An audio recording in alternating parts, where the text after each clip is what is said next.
Welcome to the mechanical educator friends.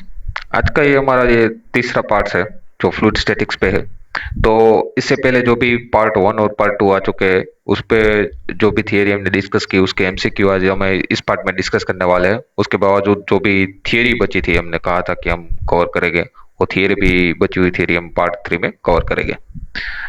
तो अभी तक हमने जो प्रेशर मेजरिंग इंस्ट्रूमेंट्स देखे थे उसमें से हमने जो देखा है पीजोमीटर, यूट्यूब मैनोमीटर और डिफरेंशियल मैनोमीटर और इन्वर्टेड डिफरेंशियल मैनोमीटर।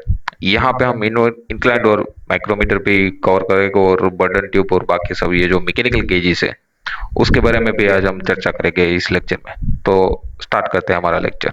अभी हम बात करने वाले हैं ये जो बर्डन ट्यूब प्रेशर गेज है उसके बारे में। इससे पहले हमने जो भी देखे थे यूट्यूब मैनोमीटर और बाकी सब जो मैनोमीटर है वो लिक्विड का जो प्रेशर है वो मेजर करने के लिए यूजफुल होते हैं। लेकिन ये जो बर्डन ट्यूब प्रेशर गेज है वो हमें जो गैसेस है, जैसे कि आप मान लीजिए कोई टायर है और जो टायर के अंदर जो प्रेशराइज्ड एयर रहती है तो वो प्रेशराइज्ड एयर को मेजर करने के लिए जो हमें प्रेशर गेज चाहिए वो है बर्डन ट्यूब प्रेशर गेज। इसमें होता है क्या कि ये जो रिंग है जिसे ट्यूब कहते हैं, जो बर्डन ट्यूब प्रेशर गेज के इंटरनल पार्ट्स में कंसिडर किया जाता है वो स्टेनलेस स्टील और फॉस्फोरस ब्रॉन्ज से बनी होती है। तो ये स्टेनलेस स्टील और फॉस्फोरस ब्रॉन्ज की रिंग का जो एक सिरा है वो प्रेशर के साथ कनेक्टेड होता है जहां से हमें प्रेशर मेजर करना है, और जो दूसरा पॉइंट है वो पॉइंटर के साथ कनेक्टेड होता है। अब होगा क्या कि जैसे ही प्रेशर के साथ हम इसे कनेक्ट करेंगे तो ये जो रिंग है, ये जो बटन ट्यूब है, वो क्या होगी, वो डिफ्लेक्ट होगी। और डिफ्लेक्ट होने की वजह से यहाँ के साथ जो भी लिंकेज मैकेनिज्म ज्वाइंट हुई है उससे ये जो पॉइंटर है वो पॉइंटर डिफ्लेक्ट होगा। दूसरी साइड यहाँ पे एक स्केल दिखाया गया है, वो स्केल क्या दिखाता है, तो जो भी प्रेशर है वो दिखाएगा, वो कैलिब्रेट किया हुआ है। तो इस तरह से कुछ इसकी जो मैकेनिज्म रहेगी, बहुत सिंपल है, ज्यादा कुछ एग्जाम के लिए यूजफुल नहीं है। पर एक पॉइंट है जो वो पूछ सकते हैं, जैसे कि वो ट्यूब है तो वो ट्यूब किससे बनी होगी, तो स्टेनलेस स्टील और फॉस्फोरस ब्रॉन्ज, ये आप नोट कर सकते हैं। और दूसरा पॉइंट ये रहेगा कि ये जो ट्यूब है उसका क्रॉस सेक्शन कौन सा रहेगा। तो जो क्रॉस सेक्शन है ट्यूब का वो इलिप्टिकल टाइप रहता है। ये क्वेश्चन कहीं बार पूछा गया है कि cross section of the burden tube pressure gauge is, और नीचे काफी different types of the option आपको दे देंगे जो भी अलग अलग शेप है, तो आप सिलेक्ट कर सकते हैं इलिप्टिकल शेप। ठीक है, आई होप कि ये क्लियर हो गया होगा। चलते हैं नेक्स्ट थियरी पे। अब जो नेक्स्ट प्रेशर गेज है वो है स्पाइरल बर्डन ट्यूब। तो यहाँ पे देख लीजिए, जो पहले था वहां पे जो बर्डन ट्यूब थी वो सिंपल सी शेप में दी गई थी, यहाँ पे जो भी है वो स्पाइरल टाइप में दी जाएगी। तो इससे होगा क्या कि इसकी जो सेंसिटिविटी है वो बढ़ जाएगी। तो जो भी प्रेशर है वो as compare to Bourdon tube, ये जो स्पाइरल ट्यूब है वो ज्यादा एक्यूरेट प्रेशर बताएगी। तो सिर्फ यही पॉइंट है, बाकी सब कुछ फिनोमिना और बाकी सब कुछ सेम रहेगा कि प्रेशर एक साइड से आएगा, एंटर होगा, ये स्प्रिंग डिफ्लेक्ट होगी, उसके साथ दूसरा पॉइंटर जॉइंट होगा और उस कैलिब्रेटेड स्केल दिया हो गया होगा तो उस पे हम क्या मेजर कर सकते हैं, डायरेक्टली प्रेशर दिखाएगा ये। तो ये स्पाइरल ट्यूब बर्डन ट्यूब जो है वो ज्यादा एक्यूरेट है as compare to previous one. So यही सिर्फ पॉइंट था, इसमें नोट डाउन कर लीजिए। तो नेक्स्ट थियरी है, ये है diaphragm pressure gauge. Diaphragm pressure gauge में होगा क्या कि एक डायाफ्राम रहेगा, वो डायाफ्राम है क्या, को एक इलास्टिक मटेरियल से बना होगा। अब होगा क्या, जैसे यहाँ पे हम प्रेशर लगाए तो जो डायाफ्राम है वो डिफ्लेक्ट होगा, और उसके डिफॉर्मेशन की वजह से डायाफ्राम जो है हमें जो भी अननोन प्रेशर है और जो प्रेशर रेफरेंस प्रेशर है उसके बीच का डिफरेंस निकल के देगा। इससे पहले होता था क्या कि हम यूट्यूब मैनोमीटर में जो लिक्विड है, तो लिक्विड में जो भी मैनोमेट्रिक फ्लूइड भरा हुआ है उसकी जो हम हाइट निकालते थे और उसके बाद उसका डिफरेंस लेते थे। तो instead of the liquid level measures यहाँ पे हम क्या करेंगे, डायरेक्टली ये जो इसके साथ डायफ्राम के साथ जो भी लिंकेज जोड़ा हुआ होगा उसकी वजह से हमें जो भी प्रेशर डिफरेंस है वो निकल के आ जाएगा। So this is the simplest one. ये कुछ इंपॉर्टेंट नहीं है एग्जाम पॉइंट ऑफ व्यू से, पर आप इसे निगलेक्ट नहीं कर सकते। तो जो भी यहाँ पे पॉइंट दिए हुए आपको अच्छे लगे तो आप नोट डाउन कर सकते हैं। तो अब चलते हैं हमारी जो भी एमसीक्यू है उसकी बात करेंगे हम। तो first, which of the following sets of condition clearly apply to an ideal fluid. देखिए यहाँ पे कुछ कंडीशन दी गई हुई है, तो वो बोल रहे हैं कि भाई आइडियल फ्लूइड के लिए कौन सी कंडीशन सूटेबल रहेगी।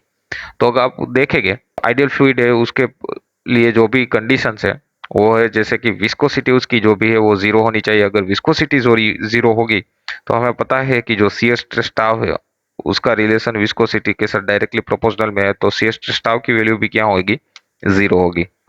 दूसरी बात यह है कि वो जो भी सब्सटेंस और जो भी फ्लूइड है वो इनकम्प्रेसिबल होना चाहिए, मतलब कि डेंसिटी है तो डेंसिटी की वैल्यू क्या निकल के आएगी, जीरो निकल के आएगी। उसके बाद जो भी फ्रिक्शन है, फ्रिक्शन इन द सेंस की कोई भी फ्लूइड है वो मूविंग कंडीशन में नहीं होना चाहिए और वो रेस्ट कंडीशन में होना चाहिए। तो जो भी ये जी कंडीशन है वो रेस्ट कंडीशन में ही पॉसिबल है, तो इसके लिए उसकी फ्रिक्शन की वैल्यू भी क्या हो जाएगी, जीरो हो जाएगी। तो यहाँ पे जो राइट आंसर निकल के आएगा जैसे कि viscous and compressible, non viscous and incompressible, non viscous and compressible और फाइनली विस्कस एंड इनकम्प्रेसिबल्स। तो जो राइट आंसर है वो है नॉन विस्कस और इनकम्प्रेसिबल। चलते हैं नेक्स्ट एमसीक्यू पे। The specific gravity of mercury is, तो मर्क्यूरी की स्पेसिफिक ग्रेविटी देखिए यहाँ पे जो वैल्यू दी गई है उस पर आप अगर नजर डालेंगे तो वो ज्यादा ज्यादा सभी करीब है।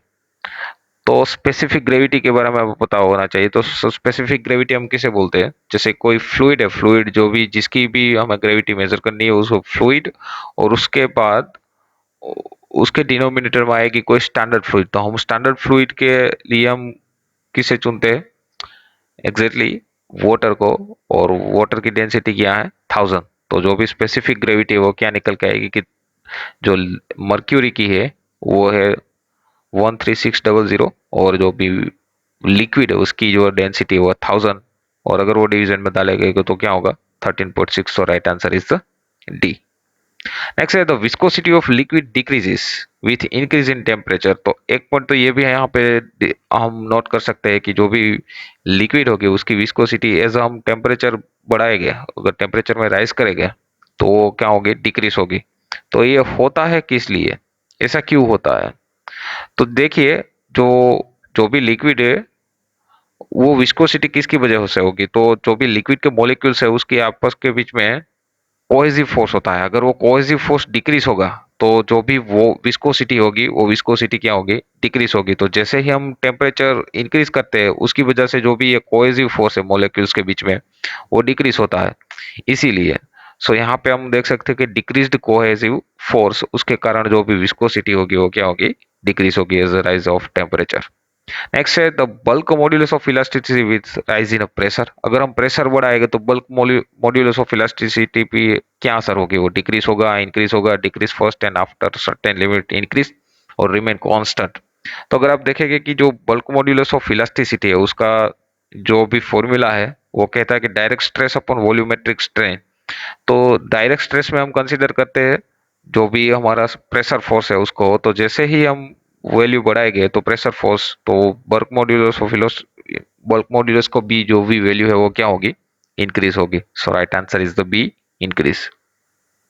नेक्स्ट है in the Newtonian fluid the shear stress is, जो भी न्यूटोनियन फ्लूइड है, पहले तो हम न्यूटोनियन फ्लूइड कैसे कहते हैं कि जो वो न्यूटोनियन लॉ है tau is equal to mu d upon d y, उसको जो भी फॉलो करेगा उसे हम न्यूटोनियन फ्लूइड कहते हैं। तो यहाँ पे हम देखेंगे कि जो भी ग्राफ है वो किसके वर्सेस किसका है, मतलब कि न्यूटन फ्लूइड तो शियर स्ट्रेस टाउ, और उसके एक्स एक्सिस पे कौन रहता है, तो directly proportional to the viscosity, inversely proportional to the viscosity, directly proportional to the deformation rate. देखिए shear stress tau directly proportional to viscosity है, लेकिन न्यूटोनियन फ्लूइड में हमें पता है कि यहाँ पे जो रहेगा वो डिफॉर्मेशन रेट रहेगा, d u by d y. ठीक है, अगर ये न्यूटोनियन फ्लूइड है तो ये सिर्फ सिंपल ये लाइन फॉलो करेगा। तो इसकी वजह से जो राइट आंसर होगा आपका वो होगा C, directly proportional to the deformation rate. Next है the property of a fluid by which molecules of different kind of fluids are attracted to each other is called. So इस property को हम बोलते हैं adhesion. So right answer is the A. Next fluid statics deal with, तो fluid statics किसके साथ deal करता है, विस्कस फोर्स और प्रेशर फोर्स के साथ, विस्कस और ग्रेविटी, ग्रेविटी और प्रेशर और सरफेस टेंशन एंड ग्रेविटी। हमने वेरी फर्स्ट लेक्चर में देखा था। अगर आप ये देखेंगे तो यहाँ पे जो वेट है वो किसके कारण निकल के आ रहा है, वो है ग्रेविटी के कारण, और जो पी है वो प्रेशर फोर्स। तो राइट आंसर होगा C, gravity and pressure force. Next, Pascal law state that the pressure at a point in equal in all direction. अगर आप देखें तो ये बहुत ही सिंपल सा क्वेश्चन है, लेकिन अब आप जो भी ऑप्शंस दिए गए हैं उसे आप देखिए। A, in a liquid at rest, in a fluid at rest, in a laminar flow and turbulent flow. इस दोनों को तो आप इजीली निगलेक्ट कर सकते हैं, लेकिन यहाँ पे कंफ्यूज हो सकते हैं, लिक्विड में कंसीडर करेंगे या फ्लूइड में कंसीडर करेंगे। सो राइट आंसर वो है बी। यहाँ पे हम फ्लूइड के बारे में कंसीडर करेंगे। फ्लूइड यानी कि गैस और वाटर दोनों को हम कंसीडर करें, तो वो जब भी रेस्ट कंडीशन में हो गए तो वहां पे जो प्रेशर लगेगा वो सभी डायरेक्शन में सेम लगेगा। So right answer is the B, in a fluid at rest. Next है differential manometer is used to measure. तो डिफरेंशियल मैनोमीटर किस लिए यूज किया जाता है? हमने देखा था कि जो कोई दो सिस्टम है, दो सिस्टम के बीच हम ऐसे यूट्यूब लगा देंगे, तो ये जो दो सिस्टम का जो भी डिफरेंस है, वो डिफरेंस हमें जो मैनोमीटर निकल के देगा वो, उसे हम क्या बोलेंगे? Differential manometer.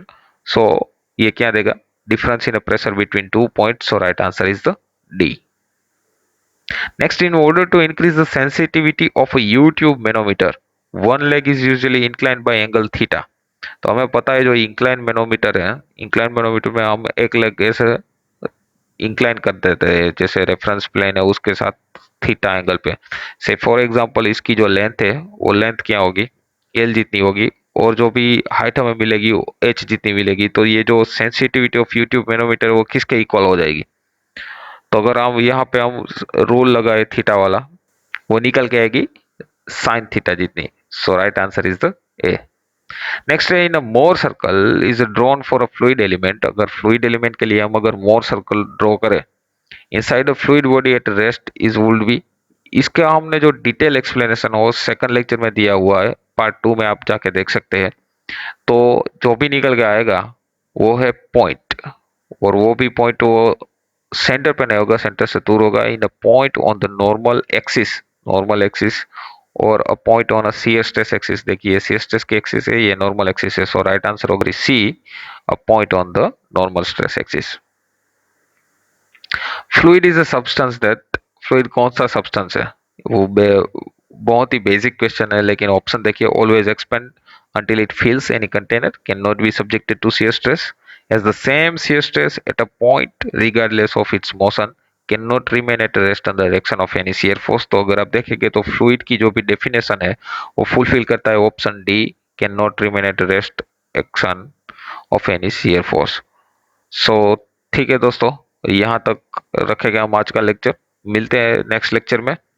तब तक के लिए आप तैयारी करते रहिए, हमारी चैनल को लाइक करते रहिए, सब्सक्राइब करते रहिए। Thank you very much.